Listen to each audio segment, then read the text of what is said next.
morning po mga kababayan, ma'am sir. This is Jam the Filipino channel ng inyong pong. So today is September 17, 2020. November 17, 2025 at tayo ngayon ay papunta dito yan sa may Shore 2 Tower 1 Residences.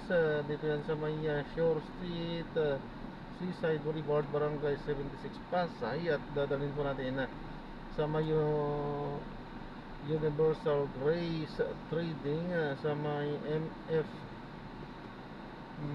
Guerrero Street, Barangay 76, Pasay pa rin. Okay, so magbabalik po tayo mamaya konti pag nakakuha na po natin sila. Disclaimer lang po, ang content po natin ay kausada at hindi ang passenger. Kaya naman sakasakali man po na may marinig kayo mga pangalan ng lugar, pangalan ng tao, pangalan ng organization, government o private man yan, ay wala pong kinalaman ng channel na ito ay at wala pong pinapatungkulan at kung na pinag-uusapan dito ay pawang dito lamang po yan sa loob.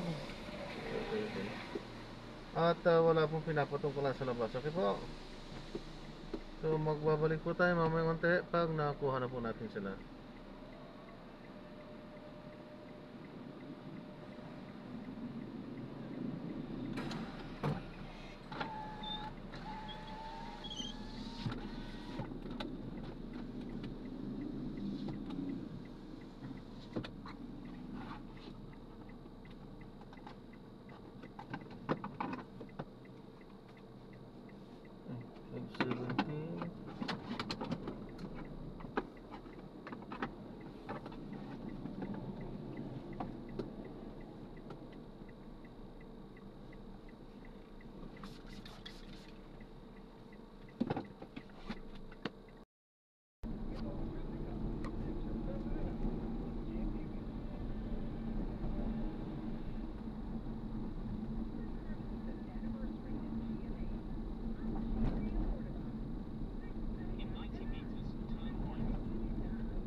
Ang dilim naman dito.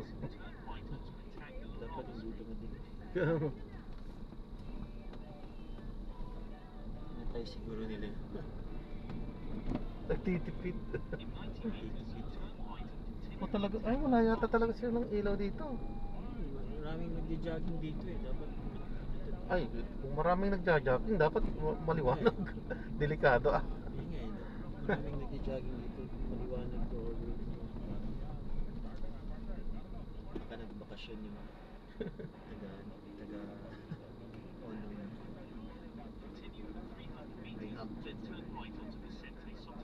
may pintura. Dapat lahat ng hams pinipintura ka. Meron yung walang pintura, mabibigla ka na lang, lumagabog.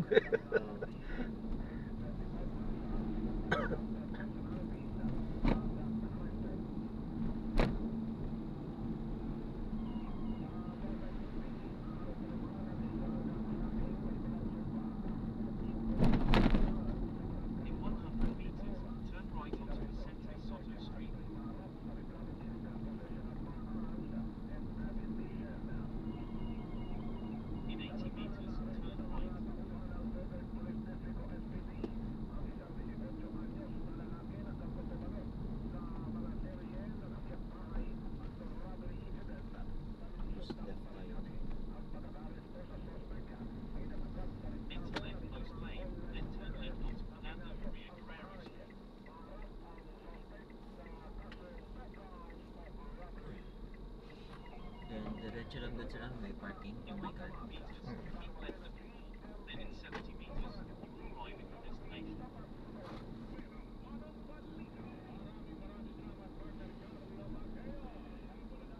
Papasokin tayo yan. Papasabi lang drop off.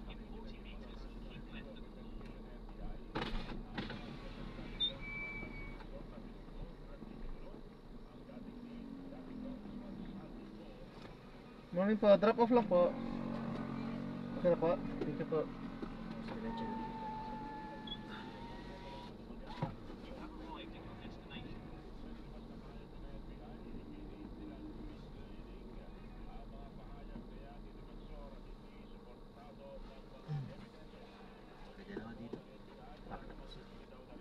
pay ko, grab pay sa.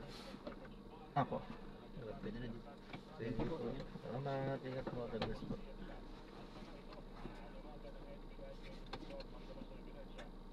Sige po.